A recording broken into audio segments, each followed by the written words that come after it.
What up, Tucson, Arizona? This is episode 274. Yes, it is, my guys, people on La La Land, girls, everybody.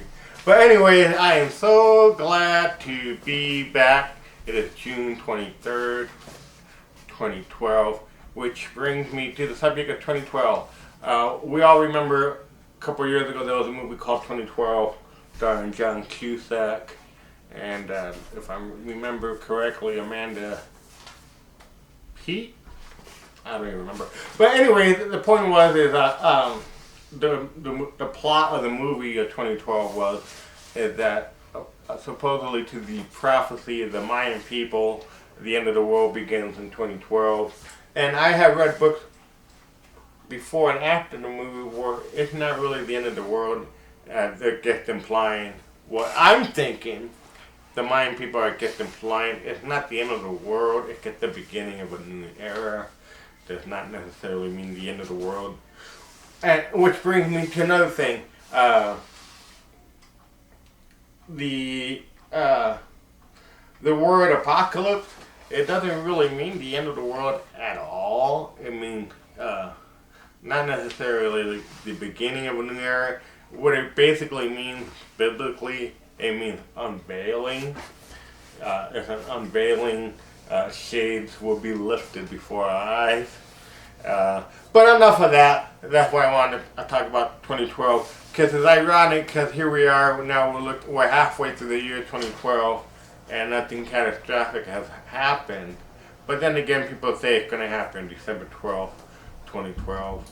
And, I could care less, guys. But anyway, a lot has happened since the last time I've been here. I had to take a medical leave. I'd rather not talk about it. If you want to talk about it, if you want to hear me talk about the last time I talked about was I had emergency medical issues, so that's why I didn't do TV for a long time, and that's the infamous Polyp Show filmed last summer. Very painful recovery, but anyways, that's over. Things I want to talk about today is the stuff I like to talk about, like I had talked about earlier, is the end of the world and apocalypse. And so what I have been doing lately, I tend to go overboard on certain things, like I always do, because I have an obsessive compulsive personality, and that's not necessarily a good thing. But I've been all my life.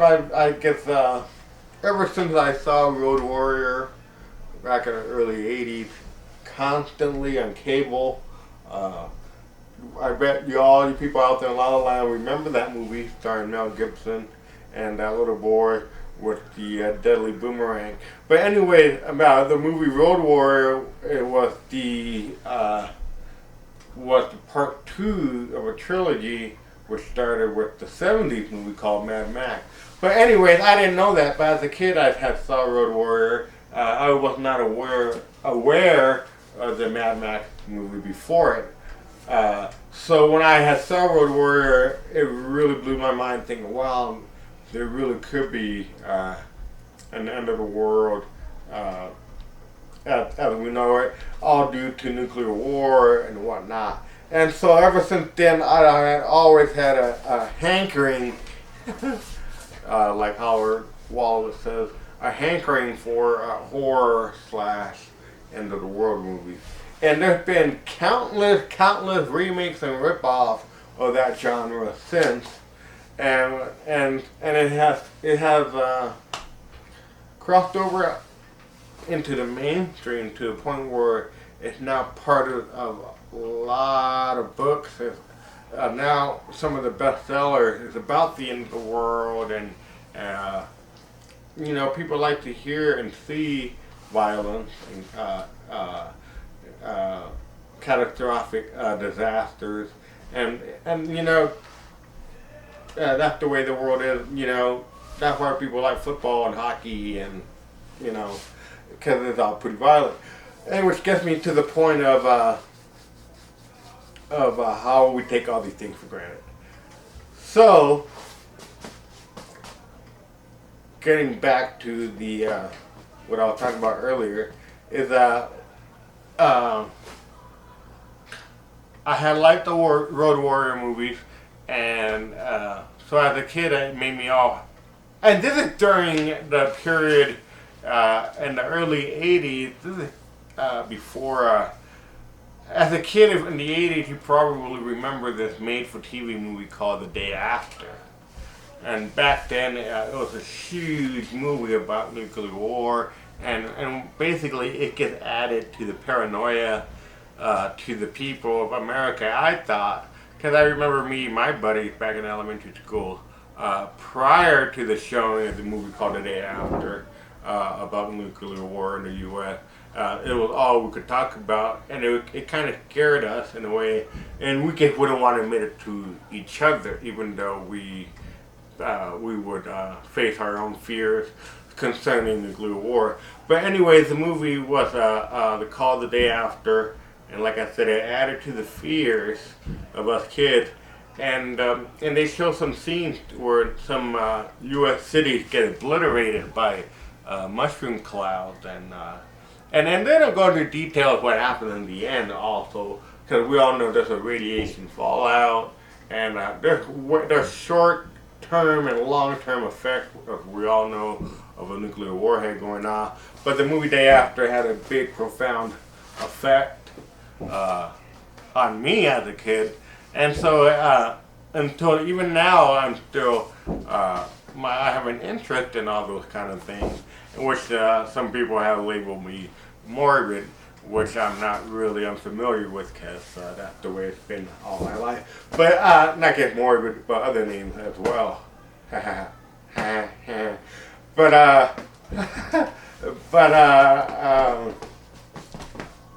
so I've been reading a lot of apocalyptic books, and then I've been reading a lot of scientific books, and I've been seeing a lot of documentaries on what would happen seriously and realistically if certain things were to happen.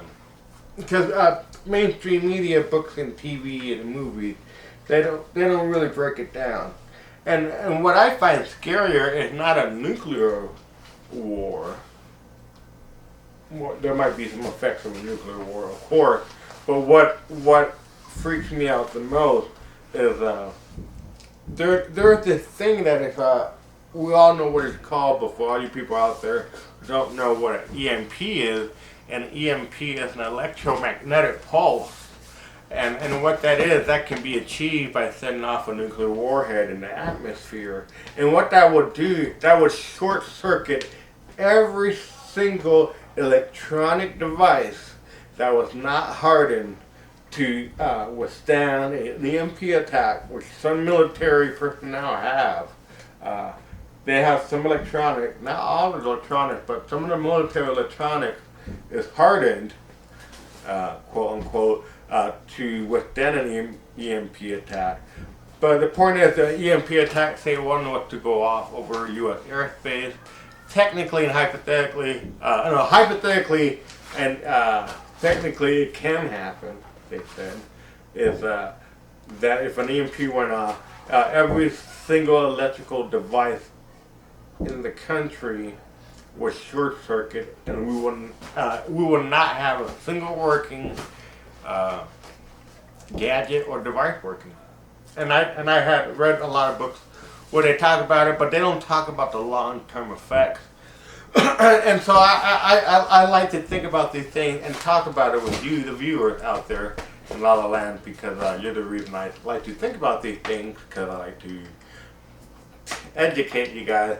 But anyway, if say one was to go off over the city of Tucson, Arizona, which I hope it never does, but never say never, what would happen is at that same instant, if an EMP device was to go over Tucson and every single device went out, it would be instantaneously, say you're vacuuming your carpet, you have the iPod, you have the TV going, you're driving your car, you're driving a forklift, you're on a ventilating machine at Tucson Medical Center, you're getting a can of Coke from a dispensing machine, you're getting a lottery ticket from the machine at Circle K, you're pumping gas.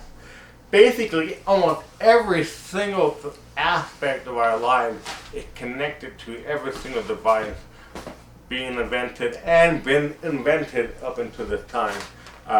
Watching TV, listening to the radio, storing our food, our refrigerator, all run on electricity to help it and sustain the cold and cool temperatures that keep our foods fresh and frozen. So imagine that if an EMP went off, every single electrical device would go off. So the first day, I'm assuming we'd all be in shock. Our phones wouldn't work because once again there'll be electronics. There'd be no way to contact anybody in the city, even though we would live a block away, unless we walk over there to our whatever destination point it is. So that would be that would have happened the first couple of days. I would assume it get and then it wasn't even worse. The coolers and the ACs would turn off. So not only that, we would have to worry about no cooling, no food being sustainable in the refrigerator or freezer, because remember the electricity is off. And then as nighttime comes on, we're forced to light candles, and basically we're back to the fucking dark ages, I think. And this is where I think human instinct is going to come in, and survival is going to be defeated, because after a while, I can imagine a week into a EMP attack, only to find out the rest of the country also fell to this attack. It can be everyone's nightmare has come true. Because then you got to realize, all right, if nothing's working and we can't figure out if the government is able to help us, because remember, there's no way to communicate with anybody other by word of mouth, like how it was 150, 200 years ago. So what would happen, I thought about, I was like, okay, so if that happens, then there's no transportation coming into the city whatsoever, and what comes into the city is supplies from every city of the country. And am I going bye-bye? Okay, there'll be no supplies coming into the city, so therefore there's no supplies, and that means supplies equals food and medicine. So that means food and medicine will not be coming in. Okay, so the people that need to take the medication in Tucson, I would hate to say this, but they'll be the first to go. They'd be the first to perish, because after a while, say we haven't had electricity for a whole month, yeah, medication runs out, and there's a lot of people out there who take medication for cancer recovery, basically trying to get sustained in their life. So they'd be the first people to go. And then I can go on. And after a while, too, it also occurred to me, ain't all water treatment plants, I'm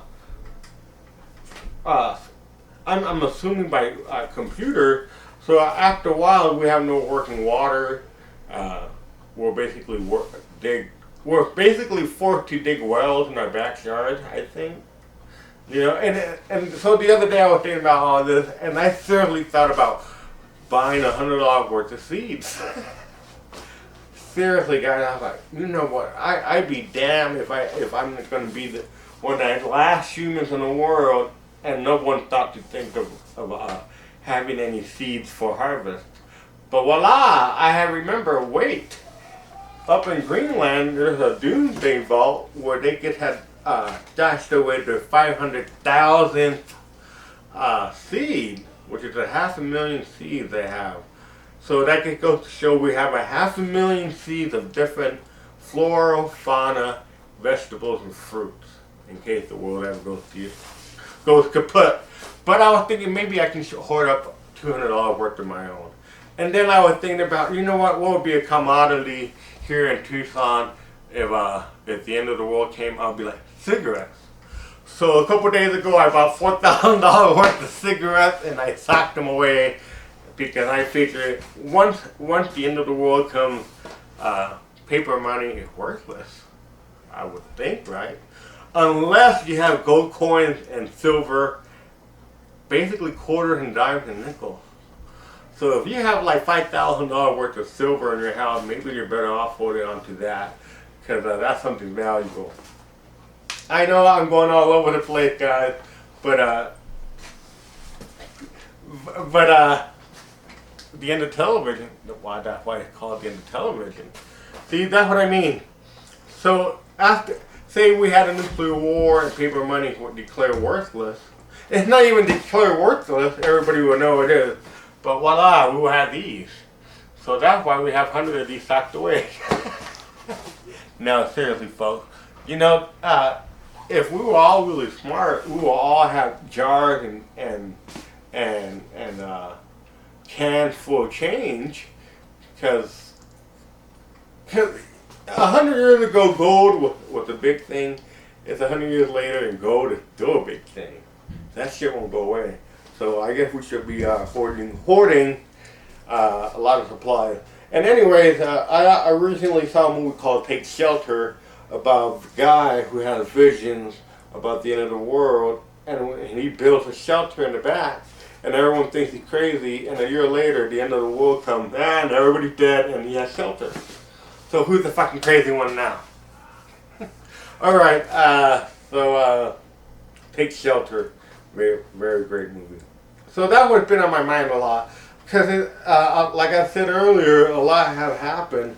And it all began with the death of the #1 wanted man in U.S. history after Adolf Hitler, with the death, and some people in the Islamic world call it a murder, but I just like to call it the kick-ass killing of Osama bin Laden back in May 1st, 2011 of last year, which happened on May Day, which is kind of ironic because May Day was the same day Russia walked into Germany back in 1944, I think, or 45. But anyways, I'm off track. But and that led to a lot of things. The Middle East, political. I'll be right back, guys.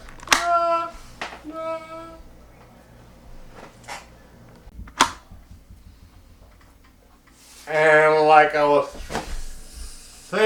saying, the political situation in the Middle East has changed significantly since the last time we talked, because Osama bin Laden was killed, and then there was a lot of revolutions.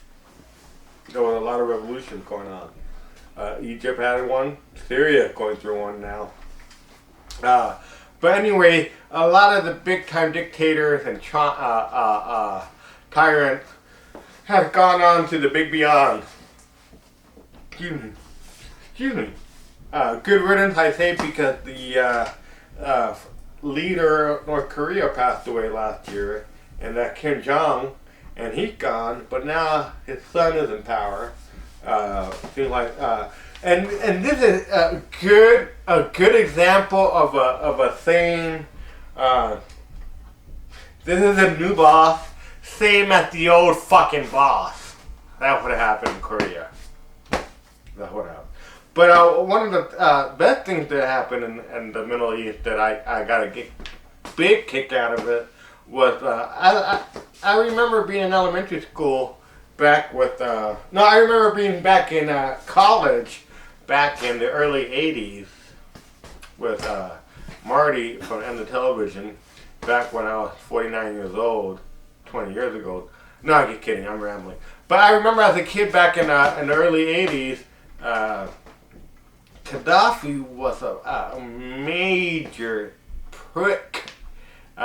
He financed a lot of these terrorist organizations in the early 80s. He helped finance the bombing of the Lockerbie, Pan Am bombing back in Scotland back in the early 80s. He helped blow up several places, I believe, in Europe, in Rome and London, I believe, also on Christmas Day. And then also, too, he treated his people very badly. And not to mention, he hoarded a lot of the riches of the country and and he basically screwed his own people over. But in the early 80s, he was a big part of the news, and it became public that he was financing these terrorist activities.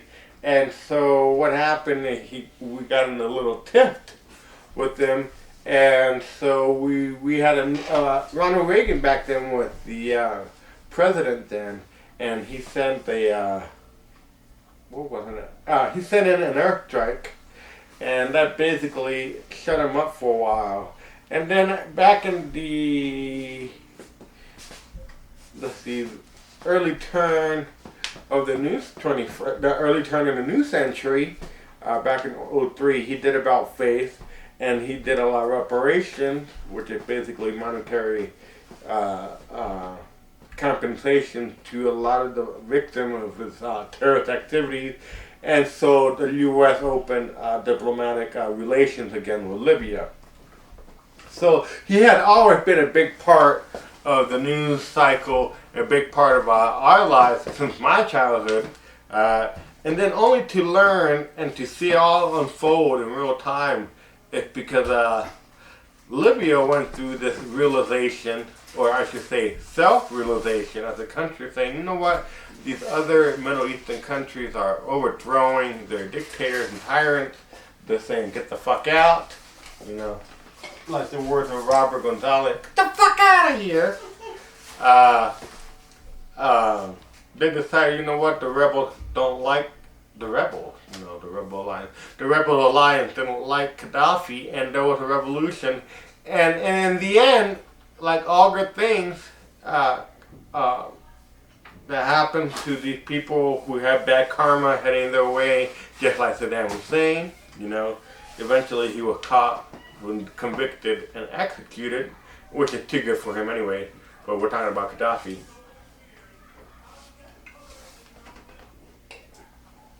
Gaddafi and his family were targeted.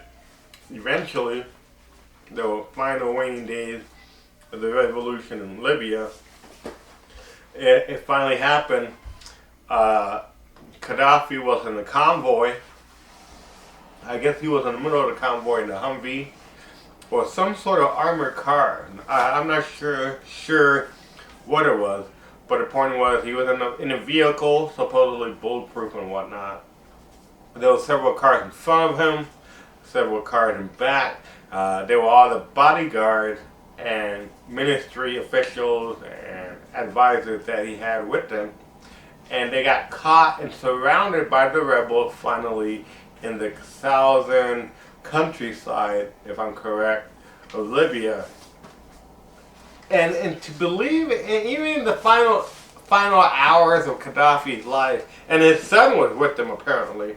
He was a bodyguard also. There was skirmishes and there was a big gun battle, and in the end, even in the final hours of Gaddafi's life, he was still convinced that he was the president of Libya, even though he was surrounded by rebels with guns and grenade launchers. And so it finally came to happen. They killed everybody. They killed his son, I believe. And then they pulled Gaddafi out of the car. And I seen portions of the video. Didn't see the whole thing. But I saw portions of the video. And they drag him out of the car. Didn't see that part. But they drag Gaddafi out of the car. And these people are rejoicing. They can't believe it because this guy has been everyone's nightmare in Libya for a long time. For almost over 40 years. He had a self-imposed rule over these unfortunate people who had to be under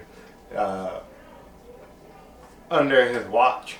But anyway, they drag him out, and I don't know if this is real or not, but they drag him out, they're pulling his hair, they're punching him, and they all take turns kicking him and punching him, pulling his hair. And then I read that somewhere from the time that he was pulled out to the car to the time. Oh no, he wasn't even pulled out of the car. I'm sorry, guys. His son was pulled out of the car and executed. and Gaddafi ran all the way to a drainage ditch. That is what happened. Ran all the way to a drainage ditch trying to hide, but the rebel caught up with them and they pulled him out of the tunnel that he was trying to hide. And which gets me to the point is like, what is it with these tyrants and dictators trying to hide in holes in the ground? Because Adolf Hitler tried to win from a hole in the ground called bunker, underground bunker in Germany, and he died. Saddam Hussein tried to hide in a hole in the ground eating pomegranates, and he got caught and he died. And fucking Gaddafi ran to a drainage ditch, tried to crawl his way through a little tunnel, and thinking that he was going to get away, and he died. But that I'm getting ahead of myself. But anyway, they drag him out, they beat him up, they take turns beating him up, they pulled his hair out, punched him continuously, kicking his ass. And then from the time they pulled him out of the tunnel to the time they pulled him back to the road, apparently someone shoved a iron rebar up his ass. Which, I wonder if that's on video. But anyway, he got what's coming to him. So before that, I saw footage, glimpse where he completely bloodied, and then someone shoots him in the head, and it's all over. So that's what happened since the last time Call Me Crazy film an episode. Okay, what else has happened? Obama's still president. A lot of people are surprised that, you know what? People are never fucking happy anyway, so you know what? I ain't gonna talk about the election until November.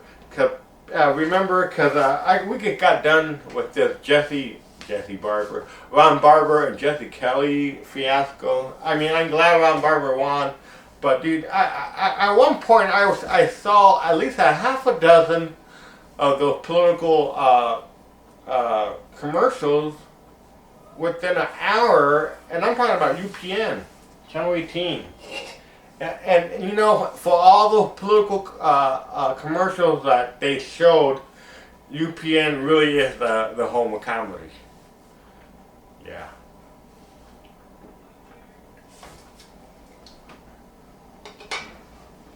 On a good note, last year I was heartbroken.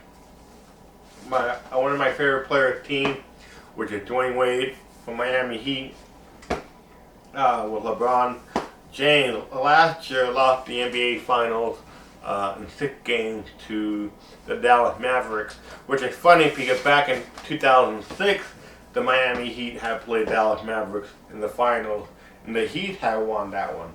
So last year, the same two teams met, but this time Dallas had won.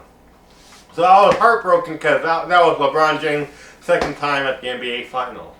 So this year, they managed to do a repeat and show up at the finals again, only this time against a new team that hasn't represented the Western Conference other than Dallas, San Antonio, and Los Angeles Lakers, was the Oklahoma City fucking Thunder, who, by the way, have a fucking phenomenal player by the name of Kevin Durant, who has extreme potential to be the greatest player ever, I think, also. But anyways, they lost 1 game to 4 games to Miami Heat, which makes LeBron James finally, after 9 freaking years of watching him play, is LeBron James finally an NBA champion. So congrats, LeBron James. It's great to see that you finally won, because patience and perseverance and persistence will eventually fucking pay off. Never doubt yourself, people out there, no matter what.